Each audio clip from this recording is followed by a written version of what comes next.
City Vision morning 11:30 AM news bulletin ని సమర్పిస్తున్నవారు Modi Toyota. Contact number 8096012222. Branches Hyderabad, Visakhapatnam, Srikakulam. Khammam జిల్లా చింతకాని మండలం ప్రొద్దుటూరు గ్రామానికి చెందిన రైతు బోజడ్ల ప్రభాకర్ ఆత్మహత్య ఘటనపై ముఖ్యమంత్రి యనుమల రేవంత్ రెడ్డి తీవ్రంగా స్పందించారు. ఘటనపై తక్షణమే సమగ్ర విచారణ జరిపి బాధ్యులపై కఠిన చర్యలు తీసుకోవాలని ఆయన అధికారులను ఆదేశించారు. అన్ని జిల్లాల వ్యవసాయ, ఉద్యాన, పట్టు పరిశ్రమ శాఖ అధికారులతో మంత్రి తుమ్మల నాగేశ్వరరావు సమీక్షా సమావేశం నిర్వహించారు. రాష్ట్ర ప్రభుత్వం మొట్టమొదటి ప్రాధాన్యత రైతు సంక్షేమమని మంత్రి అన్నారు. రానున్న 3 నెలల్లో 50,000 నుండి 60,000 కోట్ల రైతుల రుణమాఫీ, రైతు భరోసా, పంట బీమా, రైతు బీమా పథకాలతో ఖర్చు చేయబోతుందని తెలిపారు. ఇది ప్రభుత్వానికి భారమైన కూడా ముఖ్యమంత్రి ఇచ్చిన మాటకు కట్టుబడి ఉన్నామన్నారు. ప్రతిమాయన్నీ కూడా చేసుకునేటట్టుగా రైతు వచ్చి అడిగితే అసలు మనమే చేసి ప్రతి సర్వే నెంబర్కి కూడా సాయిల్ టెస్టింగ్ రిపోర్ట్స్ ఇవ్వాలి. నీ భూమిలో ఇది లోపం ఉంది, ఇది లేదు, ఇది వేయాల్సిన అవసరం లేదు, లేకపోతే ఇది వాడుకుంటే నీకు ఉపయోగం ఉంటుంది, నీ భూమిలో ఉన్నటువంటి కంటెంట్ను బట్టి మనం ఆయనకి ఎక్స్ప్లెయిన్ చేసి ఒక పేపర్ ఇవ్వాల్సిన అవసరం ఉంది. సర్వే నెంబర్ వైజ్గా రైతు వారీగా ఇప్పుడు మనం రుణమాఫీ ఎట్లా చేస్తున్నాం రైతు వారీగా ఆయనకి కావలసినటువంటి ఇన్ఫర్మేషన్ కూడా అదే పద్ధతిలో వెళ్తే మన ఎవరు కూడా రైతు దేవునించే పరిస్థితి ఉండదు, అడుక్కునే పరిస్థితి ఉండదు. ఆయన దానం చేసేవాడే తప్పితే, కష్టపడి మనకు అన్నం పెట్టేవాడే తప్పితే మనం వచ్చి అడుక్కునేవాడు కాదు. కాబట్టి ఆయన కష్టాల్లో ఉన్నప్పుడు, ఇబ్బందుల్లో ఉన్నప్పుడు, ప్రకృతి సహకరించినప్పుడు, మార్కెటింగ్లో ఇబ్బందులు వచ్చినప్పుడు, లేదు ఎరువులు, విత్తనాలు, మందులు కొరత వచ్చినప్పుడు మనం మనసు పెట్టి ఆడతారు నిలబడాల్సినటువంటి అవసరం ఉంది. ముందుగానే మీరు ఇండికేషన్స్ కానీ రాష్ట్ర ప్రభుత్వానికి మా జిల్లాలో ఈ పరిస్థితి ఉంటుంది, రేపు రాబోయే నెలలో ఇది జరుగుద్ది, దానికి మీరు సిద్ధంగా ఉండండి. డిఏపి కొంత కొరత ఉంది, దేశవ్యాప్తంగా తగ్గించారు అని చెప్పి అధికారులు చెప్తున్నారు. మన డిమాండ్ ఏంటి డిఏపిలో, దాన్ని మనం ఎట్లా అచీవ్ చేయగలుగుతాం, లేదు దానికి ఆల్టర్నేటివ్గా రైతులకు ఏం సజెస్ట్ చేయగలుగుతాం, ఇంకేమన్నా కాంప్లెక్స్ వేసి దాన్ని ఏమన్నా డిఏపి కొరతని రైతులకు ఇబ్బంది లేకుండా చేయగలుగుతామా? ఉభయ తెలుగు రాష్ట్రాల ముఖ్యమంత్రుల సమావేశం ఈ నెల 6న హైదరాబాద్లో జరగనుంది. చంద్రబాబు, రేవంత్ రెడ్డి సమావేశానికి అధికార యంత్రాంగం ఏర్పాట్లు చేస్తోంది. సమావేశంలో చర్చించాల్సిన అజెండాను తెలంగాణ ప్రభుత్వం సిద్ధం చేస్తోంది. ఈ నెల 6వ తేదీన జరిగే సమావేశానికి ఏర్పాట్లు చేయాలని అధికార యంత్రాంగాన్ని తెలంగాణ సీఎం రేవంత్ రెడ్డి ఆదేశించారని తెలుస్తోంది. మంత్రులు, ఉన్నతాధికారులతో ఈ విషయమే సీఎం చర్చించనున్నారు.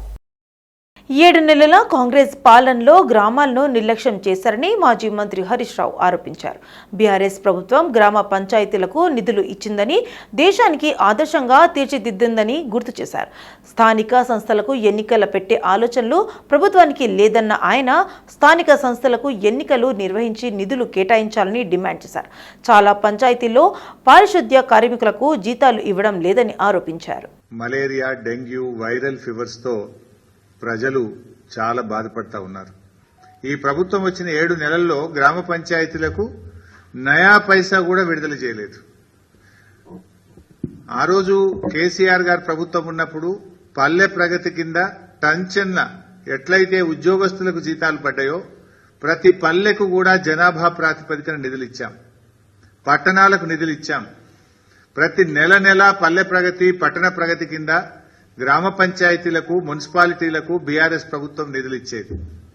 కానీ కాంగ్రెస్ ప్రభుత్వం వచ్చిన తర్వాత 7 నెలల్లో పల్లెలకు గాని, పట్టణాలకు గాని ₹1 కూడా విడుదల చేయనటువంటి పరిస్థితి ఏర్పడ్డది. ఈ రోజు ఏమైంది? స్థానిక సంస్థలకు కాలం, సర్పంచుల పదవి కాలం ముగిసింది. ఇప్పటికీ ఎలక్షన్లు పెట్టే పరిస్థితి లేదు. ఎల్లుండి 4వ తేదీ వాళ్ళు ఎంపీటీసీలు, ఎంపీపీలు, జెడ్పీటీసీల కాల పరిమితి కూడా, జిల్లా పరిషత్ల కాల పరిమితి ముగుస్తా ఉంది. దానికి ఎన్నికలు పెట్టే ఆలోచనలో లేదు ప్రభుత్వం. ఇట్లా మరి వెంటనే ఎన్నికలు పెట్టాలి, గ్రామ పంచాయతీలకు, మున్సిపాలిటీలకు నిధులు విడుదల చేసి పారిశుధ్య నిర్వహణను మెరుగుపరచాలని చెప్పి మేము ప్రభుత్వాన్ని డిమాండ్ చేస్తా ఉన్నాం. మేడ్చల్ జిల్లా పరిషత్ సర్వసభ్య సమావేశం ప్రశాంతంగా ముగిసింది. మేడ్చల్ జిల్లా జెడ్పీ చైర్మన్ శరత్చంద్రారెడ్డి అధ్యక్షతన జరిగిన ఈ జెడ్పీ సమావేశానికి మాజీ మంత్రి మేడ్చల్ ఎమ్మెల్యే చామకూర మల్లారెడ్డి ముఖ్య అతిథిగా పాల్గొన్నారు. పలువురు అధికారులు ఆయా శాఖలపై వివరణలు ఇవ్వగా జెడ్పీటీసీలు, ఎంపీపీలు వారికి ఉన్న సందేహాలను అధికారులను అడిగి తెలుసుకున్నారు. ఇదే చివరి జెడ్పీ సర్వసభ్య సమావేశం కావడంతో ZP chairman Sharathchandrareddy, MLA Mallareddy, మాజీ ఎమ్మెల్యే సుధీర్ రెడ్డిలు జెడ్పీటీసీలను, ఎంపీపీలను సన్మానించి జ్ఞాపికలను బహుకరించారు. అనంతరం జెడ్పీటీసీలు, ఎంపీపీలు జెడ్పీ చైర్మన్ శరత్చంద్రారెడ్డి, ఎమ్మెల్యే మల్లారెడ్డిలను సన్మానించారు. మీరు జెడ్పీటీగా గెలుపొందినప్పుడు మంత్రి హోదాలో ఉన్న తనకు ఈ 5 సంవత్సరాలు సహకరించిన జెడ్పీటీసీ, ఎంపీపీలకు ధన్యవాదాలు తెలియజేస్తున్నారన్నారు మల్లారెడ్డి. 5 సంవత్సరాల కాలంలో 2 సంవత్సరాలు కరోనాతో అభివృద్ధి జరగకపోయినా మిగతా రోజుల్లో మేడ్చల్ జిల్లాలను బాగా అభివృద్ధి చేసుకున్నామన్నారు. ఎందుకంటే మన జీవితంలో మర్చిపోలే మనందరికీ కూడా.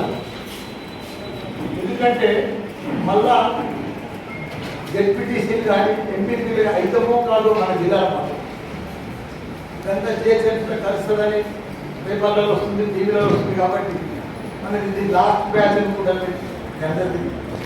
కాబట్టి మీరందరూ కూడా గొప్పగా పనిచేసి పర్ఫెక్ట్గా ఈ 5 సంవత్సరాలు ఒక కుటుంబ సభ్యులు లేకుండి మామూలుగా డెవలప్ చేయాలి. తెలంగాణలో జిల్లా పెద్దదైనా కానీ తక్కువ గ్రామాలున్న జిల్లా అంటే మన మేడ్చల్ జిల్లా.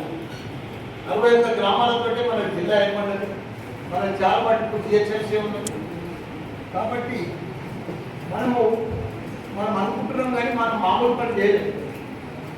తెలంగాణలో 12,769 గ్రామాలు ఉంటే మన 61 గ్రామాలల్లో లాస్ట్ 5 ఏళ్లలో ఇప్పటిదాకా ప్రతి గ్రామంలో రోడ్లు కానీ, డ్రైనేజ్ కానీ, క్రీడా మైదానం కానీ, వైకుంఠ ధామాలు కానీ, తాగునీరు కానీ, ఇవన్నీ కూడా కరెంటు కానీ పర్ఫెక్ట్గా ఏ లోటు లేకుండా గ్రామంలో అన్ని పనులు చేసిన ఘనత మనమందరికీ.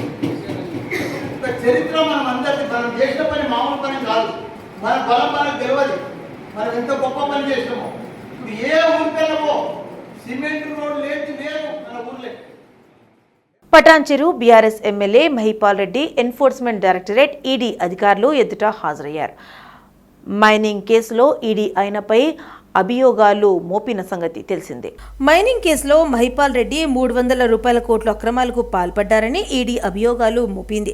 ఇటీవల ఎమ్మెల్యే మహిపాల్ రెడ్డితో పాటు ఆయన సోదరుడు ఇంట్లో ఈడీ అధికారులను సోదాలు చేపట్టిన విషయం తెలిసిందే. 2 రోజుల క్రితమే ఆయన ఈడీ ముందుకు వెళ్లాల్సి ఉంది. అయితే ఈడీ ప్రత్యేక అనుమతితో ఇవాళ హాజరయ్యారు. హైదరాబాద్ మలక్పేట్ నియోజకవర్గంలోని సైదాబాద్ డివిజన్ ఆస్మాన్గఢ్ ప్రాంతాల్లో ఎమ్మెల్యే బలాలా అధికారులతో కలిసి పర్యటించారు. రోడ్ల పైప్ లైన్, డ్రైనేజ్, ఇతర సమస్యలపై దృష్టి సారించి సమస్యను పరిష్కరించాలని అధికారులకు సూచించారు. ప్రజలు ఎదుర్కొంటున్న సమస్యను ఎప్పటికప్పుడు పరిష్కరించేటందుకు కృషి చేస్తామని తెలిపారు. వర్షాకాలం నేపథ్యంలో అధికారులు అప్రమత్తంగా ఉండాలని, ఎక్కడైనా మిగిలిపోయిన పనులు ఉంటే వెంటనే పూర్తి చేయాలని అధికారులను ఆదేశించారు.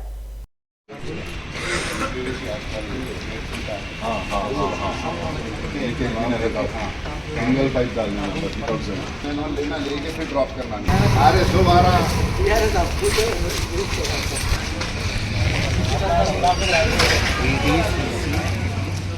పండుగల సమయంలో ఎలాంటి ఇబ్బందులు లేకుండా చూడాలని అధికారులకు ఎమ్మెల్యే దానం నాగేందర్ సూచించారు. బంజారాహిల్స్లోని ఆయన నివాసంలో దానం అధికారులు దేవాలయాల నిర్వాహకులతో ప్రత్యేక సమావేశాన్ని నిర్వహించారు. తెలంగాణ రాష్ట్రంలో భక్తి శ్రద్ధలతో నిర్వహించుకునే బోనాలు పండుగకు ఎంతో ప్రత్యేకత ఉందని అన్నారు. ఈ నేపథ్యంలో దేవాలయాల వద్ద అద్భుత ఏర్పాట్లు చేయాలని అన్నారు. విద్యుత్, రోడ్లు, మంచినీటి సమస్య తలెత్తకుండా చూడాలని కోరారు. దేవాలయాలను నిర్వాహకులు అవసరమైన ఏర్పాట్లు అధికారులను అడిగి పూర్తి చేయించుకోవాలని సూచించారు. బోనాల పండుగ సందర్భంగా మేము ప్రధానంగా నియోజకవర్గంలో ఉన్నటువంటి టెంపుల్ పరిసర ప్రాంతాల్లో ఉన్నటువంటి సమస్యలన్నిటికీ వెంబడే పరిష్కరించి మరి అక్కడ రెస్టోరేషన్ వర్క్ కానీ, సివరేజ్ వర్క్ కానీ, డ్రింకింగ్ వాటర్ సమస్య కానీ, బోనాల పండుగ 2 రోజుల ముందటి నుండే వాటర్ సప్లై ఎక్కడ కూడా ఆగకుండా వాళ్ళకు కంటిన్యూగా 2 రోజులు కంటిన్యూ ఇవ్వాలని, ఒక రోజు ముందు ఒక రోజు తర్వాత బోనాల పండుగ. ఎందుకంటే సోమవారం, ఆదివారం, సోమవారం 2 రోజులు పండుగ ఉంటుంది కాబట్టి ఆ పండుగకు సంబంధించి ప్రిపరేటివ్ మీటింగ్ ఇది. ఖైరతాబాద్ నియోజకవర్గానికి సంబంధించి హైదరాబాద్ సిటీలో సంబంధించి జరుగుతున్న తెలంగాణ జరుగుతున్న ఈ బోనాలకి గౌరవ ముఖ్యమంత్రి గారు ఇప్పటికే నిధులు ఇవ్వడం జరిగింది. బడ్జెట్ కూడా లాస్ట్ టైం కంటే ఈసారి పెంచడం జరిగింది. మంత్రులు కూడా పొన్నం ప్రభాకర్ గారు, ఇన్ఛార్జ్ మినిస్టర్ గారు కూడా. టీజీపీఎస్సీ వద్ద తీవ్ర ఉద్రిక్తత పరిస్థితి ఏర్పడింది. పోస్టులు పెంచాలని డిమాండ్ చేస్తూ ఏబీవీపీ నాయకులు నాంపల్లిలోని టీజీపీఎస్సీ కార్యాలయాన్ని ముట్టడించారు. ప్రభుత్వానికి వ్యతిరేకంగా పెద్దపెట్టున నినాదాలు చేశారు. గ్రూప్ 2, గ్రూప్ 3 పోస్టులు పెంచాలని డిమాండ్ చేశారు. టీచర్ పోస్టుల సంఖ్యను పెంచి మెగా డిఎస్సి నిర్వహించమన్నారు. గ్రూప్ 1 మెయిన్స్కి 1:100 పిలవాలని డిమాండ్ చేశారు. ఉద్యోగాల సంఖ్య పెంచే వరకు ఉద్యమిస్తామని ఏబీవీపీ కార్యదర్శి ఝాన్సీ స్పష్టం చేశారు. ఉద్యోగాలు భర్తీ చేస్తామని రేవంత్ రెడ్డి హామీ ఇచ్చి మోసం చేశారని ఆగ్రహం వ్యక్తం చేశారు. గ్రూప్ 2, 3తో పాటు ఉపాధ్యాయ పోస్టులు చాలా వరకు ఖాళీగా ఉన్నాయని చెప్పారు.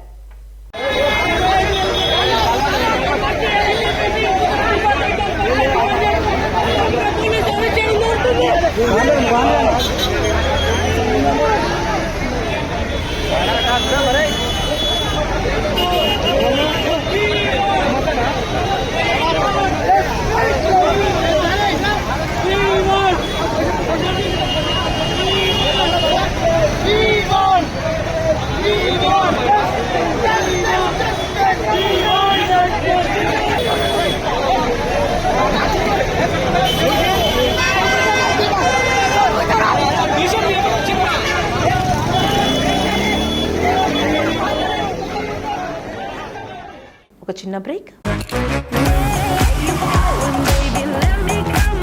Hey Toyota, play my song.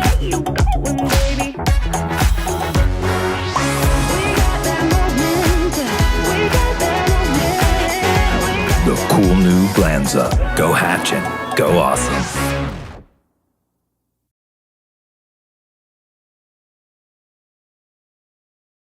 Welcome back after the break. Ward 2 Indiramma Nagar, పెద్ద రోడ్డు గల్లీ, నాగమ్మ టెంపుల్ పరిధిలో కంటోన్మెంట్ శాసనసభ్యులు శ్రీ గణేష్ పర్యటించారు. ఈ సందర్భంగా ఇంద్రమ్మ నగర్, పెద్ద రోడ్లో 40 లక్షల వ్యయంతో check line under ground drainage పనులకు శంకుస్థాపన చేశారు కంటోన్మెంట్ శాసనసభ్యులు శ్రీ గణేష్. భవిష్యత్తులో ఇంకా ఏ విధంగా చేస్తే ఈ బస్తీలో ఉన్న డ్రైనేజ్ సమస్యలు పూర్తిగా పరిష్కారం అవుతుందని అధికారులను అడిగి తెలుసుకున్నారు.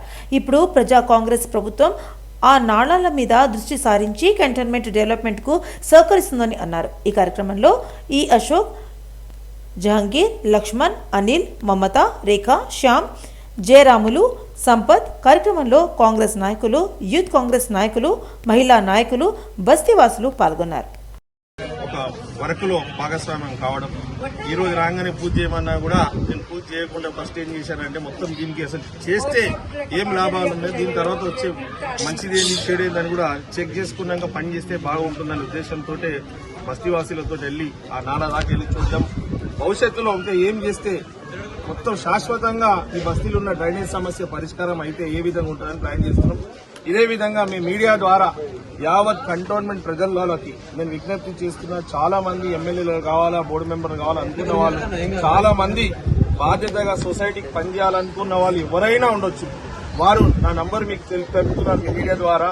మీరు ఈ వర్క్లు గవర్నమెంట్ పనులు ఏదైతే జరుగుతున్నాయో ఎవరో అఫీషియల్స్ వచ్చి చేస్తున్నారు. కొన్నిసార్లు అది సక్సెస్ అయితే, కొన్నిసార్లు ఫెయిల్ అయితే, కొన్నిసార్లు ఇష్టానుసారంగా ఎవరికి వచ్చినట్టే వాళ్ళు వర్క్ ఆర్డర్లు ఇచ్చుకొని ప్రజాధనం దుర్వినియోగమయ్యే పరిస్థితి ఉంది. కాబట్టి ఎవరైతే ఇంజనీర్స్ ఉన్నారో, ఎవరైతే ఈ డ్రైనేజ్ సిస్టమ్ కి నిపుణులు ఉన్నారో వారు మాకు అడ్వైజులు ఇస్తే కూడా కంటోన్మెంట్ లో ఉన్న ఇంజనీర్స్, దీనికి సంబంధిత అఫీషియల్స్, రిటైర్డ్ అయిన వాళ్ళు కావచ్చు, దీని మీద అవగాహన ఉన్న వాళ్ళు కానీ ఒక కమిటీ ఏర్పాటు చేసి కంటోన్మెంట్ వ్యాప్తంగా ఎడ్యుకేషన్ కు ఒక అడ్వైజర్గా తీసుకుంటున్నాం. ఎందుకంటే మేడ్చల్ జిల్లా షామీర్పేట్ పోలీస్ స్టేషన్ పరిధిలోని ఆరెంజ్ బాల్ చౌరస్తాలో అక్రమంగా తరలిస్తున్న నకిలీ పత్తి విత్తనాలు పోలీసులు పట్టుకున్నారు. షామీర్పేట్ పోలీసులు మేడ్చల్ ఎస్ఓ టీం ఆధ్వర్యంలో అక్రమంగా తరలిస్తున్న 800 కిలోల పత్తి విత్తనాలతో పాటు డీసీఎం వ్యాను డ్రైవర్ మలేష్ను పోలీసులు అదుపులోకి తీసుకున్నట్లు మేడ్చల్ డీసీపీ కోటిరెడ్డి తెలిపారు. నకిలీ విత్తనాలు పట్టివేతకు సంబంధించిన వివరాలను కోటిరెడ్డి వివరించారు. మంచిర్యాల జిల్లా బెల్లంపల్లి కేంద్రంగా నకిలీ విత్తనాలు తరలిస్తున్నట్లు పోలీసులు ప్రాథమిక దర్యాప్తులో తెలుసుకున్నారు. ఆరెంజ్ బౌల్ దగ్గర ఉన్నటువంటి చౌరస్తాలో ఒక డీసీఎం వెహికల్ అనుమానాస్పదంగా వస్తున్నటువంటి సమాచారంతో ఇంటర్సెప్ట్ చేసి చెక్ చేయడం జరిగింది. చెక్ చేసినప్పుడు అందులో సుమారుగా 800 కేజీల నకిలీ పత్తి విత్తనాలు ఉండేటువంటి సమాచారంతో మనం వెహికల్ని చెక్ చేయడం జరిగింది. అందులో చూసినప్పుడు మనకి దాదాపు 20 బ్యాగ్స్, అంటే ఒక్కొక్క బ్యాగ్లో 40 కేజీస్ కాటన్ సీడ్స్ ఉన్నాయి, స్పూరియస్ సీడ్స్. దాంట్లో నిందితులను చూసినట్టయితే మనకి ఇప్పుడు మన దగ్గర ఉన్నది నల్ల మల్లేష్. ఇతను బెల్లంపల్లి ఏరియా, మంచిర్యాల డిస్టిక్. వీళ్ళ యొక్క ఓనర్ ఎవరైతే ఉన్నారో గుండా రాజు, ఇతనికి డైరెక్షన్ చేస్తారన్నమాట మల్లేష్కి. ఇప్పుడు పలానా దగ్గర పోయి అక్కడ మెటీరియల్ ఉంటుంది తీసుకొని రమ్మని చెప్పేసి కానీ కొనడానికి కానీ అవకాశం లేదు. అగ్రికల్చర్ డిపార్ట్మెంటు, పోలీసు, సైబరాబాద్లో ఉన్నటువంటి ఎస్ఓటి అందరం కూడా దీని మీద ప్రాపర్గా నిఘా పెట్టడం జరుగుతున్నది. మనకు తెలుసు రైతులు ఎంతోమంది తక్కువ రేటుకు వస్తుందని చెప్పేసి ఇవి కొనటము, వాళ్ళ యొక్క అమాయకత్వాన్ని ఆసరాగా తీసుకుని కొంతమంది మీడియేటర్సు, ఆర్గనైజర్సు ఈ నకిలీ విత్తనాలు అమ్మటం, తయారు చేయడం జరుగుతున్నది. ఇట్లాంటి వాటి మీద నిఘా పెట్టి తెలంగాణ రాష్ట్రాన్ని నకిలీ విత్తన రహిత రాష్ట్రంగా మార్చడానికి అందరం కూడా కంకణబద్ధులం కావాలి. ఎవరికైనా అనుమానం ఉన్నట్టయితే డైల్ 100 కానీ ఇక్కడ ఉన్నటువంటి లోకల్ పోలీసుకి కూడా సమాచారం ఇవ్వచ్చు. ఎవరు కూడా దీన్ని ఎంకరేజ్ చేయొద్దని చెప్పేసి మీడియా ద్వారా నేను అప్పీల్ చేస్తున్నా. వీళ్ళని ఈరోజు కోర్టులో ప్రొడ్యూస్ చేసి తర్వాత రాజును కూడా అదుపులో తీసుకుంటామని చెప్పేసి తెలియజేస్తాను. గత ప్రభుత్వంలో చిన్న చిన్న తప్పిదాలు చేసి ఉద్యోగాలు కోల్పోయినా తమను వీధుల్లోకి తీసుకోవాలంటూ ఆర్టీసీ కార్మికులు ప్రజాభవన్లో నిరసన తెలిపారు. జ్యోతిరావు పూలే ప్రజాభవన్ వద్దకు వందలాదిగా ఆర్టీసీ కార్మికులు చేరుకొని వినతి పత్రాలతో లోనికి వెళ్లారు. చాలా రోజులుగా ఉద్యోగాలు లేక తీవ్ర ఆర్థిక ఇబ్బందులతో సతమతమవుతున్న తమకు న్యాయం చేయాలంటూ అక్కడే బైఠాయించారు. ప్రజాభవన్ సమయం ముగిసిన అక్కడి నుంచి వెళ్లకపోవడంతో అధికారులు తక్షణమే వెళ్లిపోవాలని ఆదేశాలు జారీ చేశారు. తమకు న్యాయం జరిగే వరకు బయటకు వెళ్లేది లేదంటూ అక్కడే బైఠాయించారు.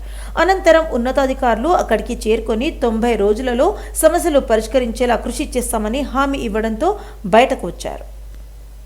ఎవరైతే ఇప్పుడు ఆర్టీసీకి ఎండీగా సజ్జనార్ సార్ ఉన్నాడో ఆయన వచ్చిన తర్వాత కార్మికుల మీద ఎంత కక్ష సాధింపు ధోరణి, తర్వాత ఎంత వర్క్ భారము, తర్వాత ఎంత హరాస్మెంట్ నడుస్తున్నదనంటే ఈ యొక్క జీవో 2015లో తెలంగాణ పాత ప్రభుత్వం తీసింది. దీని యొక్క ఉద్దేశం ఏంటంటే ఒక ఉద్యోగం నుంచి ఒకసారి రిటైర్మెంట్ అయిన తర్వాత వాళ్ళ అధికారి కానీ అనధికారి కానీ అలాని అవుట్ సోర్సింగ్ కానీ లేకపోతే కాంట్రాక్ట్ బేస్లో ఎలాంటి అధికారిని పెట్టుకోవద్దని చెప్పి ఈ గవర్నమెంట్ ఒక జీవో ఉన్నప్పటికీ కూడా ఆ అధికారి ఏం చేస్తుంటే వాళ్ళు ఇష్టం అన్నటువంటి వాళ్ళని రిటైర్మెంట్ అయిన వాళ్ళను అధికారులను మళ్ళీ తిరిగి రీఇన్స్టేట్మెంట్ చేసుకుంటూ మేము ఇంకా మాకు 4 ఏళ్ళు 3 ఏళ్ళు సర్వీస్ ఉన్నటువంటి డ్రైవర్ కండక్టర్లను రోడ్డు మీద చేస్తున్నాం. అంటే పాత ప్రభుత్వం ఏదైతే ఎంత ఘోరాతి ఘోరంగా కష్టం చర్య ఉందో. తెలంగాణ రాష్ట్రంలో నిరుద్యోగులను గత ప్రభుత్వం లాగానే ప్రస్తుత రేవంత్ రెడ్డి ప్రభుత్వం కూడా మోసం చేస్తుందని తీవ్ర స్థాయిలో ధ్వజమెత్తారు బీజేవైఎం రాష్ట్ర ఉపాధ్యక్షుడు కుమార్ యాదవ్. రాష్ట్ర బీజేవైఎం శాఖ అధ్యక్షుడు చేవేళ్ల మహేందర్ రెడ్డి పిలుపు మేరకు బీజేవైఎం నేతలు కుక్కట్పల్లి ఎంఆర్ఓ కార్యాలయంలో ప్రభుత్వ వైఖరిపై వినతి పత్రాలను అందజేశారు. తెలంగాణ రాష్ట్రంలో మెగా డిఎస్సిని వేస్తామని చెప్పి మాట దాటవేసిన ముఖ్యమంత్రి రేవంత్ రెడ్డి నిరుద్యోగులకు సమాధానం చెప్పాలని వారు ప్రశ్నించారు. ఈ నెల నిర్వహించనున్న డిఎస్పీ పరీక్షలను రద్దు చేసి 25,000 ఉద్యోగాలతో మెగా డిఎస్సిని నిర్వహించాలని డిమాండ్ చేశారు. లేదంటే పెద్ద ఎత్తున ఆందోళన చేస్తామని రాష్ట్ర ప్రభుత్వాన్ని హెచ్చరించారు. ఈ కార్యక్రమంలో స్థానిక బీజేవైఎం నేతలు తదితరులు పాల్గొన్నారు. మాతాకి భారత్ మాతాకి ఏదైతే గత బీఆర్ఎస్ ప్రభుత్వం నీళ్లు నిధులు నియామకాలు అని చెప్పేసి విద్యార్థులను నిరుద్యోగులను మోసం చేసి గద్దెనెక్కిందో, సో గద్దెనెక్కి అట్లనే అదే మొండి వైఖరి చూపించి విద్యార్థుల ఆగ్రహానికి గురై ప్రభుత్వం గద్దె దిగింది మనందరికి తెలిసిందే. సో రేవంత్ రెడ్డి గారు ప్రతిసారి విద్యార్థులను వాడుకొని ఉస్మానియా యూనివర్సిటీ విద్యార్థులు కానీ మరియు ఏమంటారు అంటే ఈ విద్యార్థి సంఘాలని చాలా మట్టుకు ఉద్యమి సేవెళ్ళ మహేందర్ గారి పిలుపు మేరకు రాష్ట్రంలో ఉన్నటువంటి నిరుద్యోగులందరికీ న్యాయం చేయాలి అని చెప్పేసి ఈ ఇచ్చినటువంటి మాటను నిలబెట్టుకోనందున ఈ కాంగ్రెస్ ప్రభుత్వం వెంటనే తక్షణమే స్పందించాలి. స్పందించకపోతే పెద్ద ఎత్తున కూడా ఆందోళన కార్యక్రమాలు చేస్తామని చెప్పేసి గతం నుండి హెచ్చరిస్తూ ఈరోజు ఆందోళన కార్యక్రమంలో భాగంగా రాష్ట్రంలో ఉన్నటువంటి ప్రతి మండల కేంద్రంలో ఎంఆర్ఓలకి వినతి పత్రాలు కానీ నిరసన కార్యక్రమాలు కానీ ఇవాళ రాష్ట్ర వ్యాప్తంగా జరుగుతూ ఉన్నాయి. దానిలో భాగంగా ఈరోజు సికింద్రాబాద్ కంటోన్మెంట్ కార్ఖానా పిఎస్ పరిధిలోని కాకాగూడలో వీరాంజనేయ స్వామి ఆలయంలోని గోశాలలో 4 గోమాతలను గుర్తు తెలియని ఆగంతకులు గోవులపై కత్తితో దాడి చేశారు. ఇంతటి దారుణానికి ఒడిగట్టిన దుండగులను కఠినంగా శిక్షించాలని స్థానికులు డిమాండ్ చేశారు. పోలీసులు కేసు నమోదు చేసి నిందితుల కోసం గాలిస్తున్నారు. గోవులను చికిత్స కోసం తరలించారు. అందరికీ జై శ్రీరామ్. ఈరోజు ఎంత బాధాకరం అంటే మన కార్ఖానా ప్లేస్లో కాకాగూడలో నోరు లేని జీవాలని కత్తులతో దాడి చేస్తుండ్రు. ఈ దుర్మార్గులని ఏం చేయాలా? ఈరోజేమో ఒకలోమో హిందువులు కాకాగూడ శ్రీ వీరాంజనేయ స్వామి టెంపుల్ ప్రాంగణంలో గోశాలలో ఉన్నటువంటి గోవులని ఈరోజు మబ్బున సమయం తెలియదు, ఆ సమయంలో కత్తులతో ఆ గోమాతల్ని కాట్లు వేశారు. వెంటాడి మరి దాన్ని కాట్లు వేయడం జరిగింది.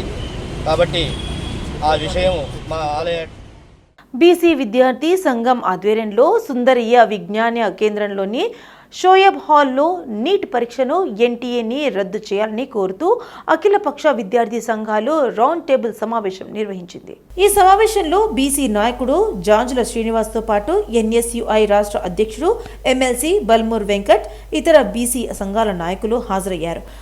నీట్ పరీక్ష పేపర్ లీకేజీ, ఎన్టీఏ సంస్థ నిర్వహణ లోపం, పేపర్ అమ్ముకుపోవడంపై కేంద్ర ప్రభుత్వం అనుసరిస్తుందన్న తీరు చాలా బాధాకరమని ఎమ్మెల్సీ బల్మూర్ వెంకట్ ఆవేదన వ్యక్తం చేశారు. నీట్ పరీక్ష రాసిన 24 లక్షల మంది విద్యార్థులకు న్యాయం చేయడంతో పాటు రానున్న రోజుల్లో ఇలాంటి తప్పిదాలు జరగకుండా చేయాలన్నారు. న్యాయం జరిగే వరకు తమ పోరాటం కొనసాగుతూనే ఉంటుందని వారు హెచ్చరించారు. ఏదైతే కేంద్రంలో ఎన్టీఏ సంస్థ నేషనల్ టెస్టింగ్ ఏజెన్సీ పరిధిలో నిర్వహించే ఒక ఎగ్జామ్ తో పాటు ఈ సంస్థ అనేక ఇతర ప్రవేశ పరీక్షలను కూడా నిర్వహిస్తారు. ఈ ప్రవేశ పరీక్షలలో అవకతవకలు జరిగినాయి. Transparency, integrity, sanctity. ఏ ప్రవేశ పరీక్ష ఏ సంస్థ కానీ ఎగ్జామ్స్ నిర్వహించినప్పుడు ఎగ్జామ్ రాసిన ప్రతి ఒక్క విద్యార్థికి ఏ ప్రభుత్వం కూడా ఉద్యోగం కానీ లేకపోతే సీట్ కానీ ఇప్పించలేదు. కాకపోతే నిర్వహించే పరీక్షలో 100% ట్రాన్స్పరెన్సీ, శాంటిటీ, ఇంటిగ్రిటీ తోటి మేము రాసిన ఎగ్జామ్ కి మాకు ఫలితాలు వచ్చినాయి, ఎటువంటి అవకతవకలు జరగలేదని ఒక నమ్మకాన్ని కల్పించాల్సిన బాధ్యత ఆ సంస్థల పైన ఉంటుంది. దాన్ని సూపర్వైజ్ చేస్తున్న ప్రభుత్వాల పైన ఉంటుంది. ఈరోజు ఈ ఎన్టీఏ సంస్థ బీజేపీ అయితే కేంద్ర ప్రభుత్వం పరిధిలో వస్తుంది కాబట్టి బీజేపీ పార్టీ పైన ఆ బాధ్యత ఉంటుంది. ఏదైతే విచిత్రంగా ఏదైతే మే 5th రోజు నిర్వహించే ఎగ్జామ్ ది మే 4వ తారీఖున సోషల్ మీడియాలో పేపర్ బయటికి లీక్ అయిందని చక్కర్లు కొట్టింది. చక్కర్లు కొట్టినప్పుడు దానిపైన చర్యలు తీసుకోవాల్సిన బాధ్యత ఎక్కడ చక్కర్లు కొడుతుందో అక్కడ ప్రభుత్వాల పైన ఉంటుంది, కేంద్ర ప్రభుత్వం పైన ఉంటుంది. దానిపైన విచారణ జరిపించాల్సి ఉంటుంది. దాన్ని ఎవరు కూడా పట్టించుకోవాలి. ఆ రోజు దీనిపైన ప్రస్తావన. City Vision morning 11:30 AM news bulletin ని సమర్పిస్తున్న వారు Modi Toyota. Contact number 8096012222. Branches Hyderabad, Visakhapatnam, Srikakulam.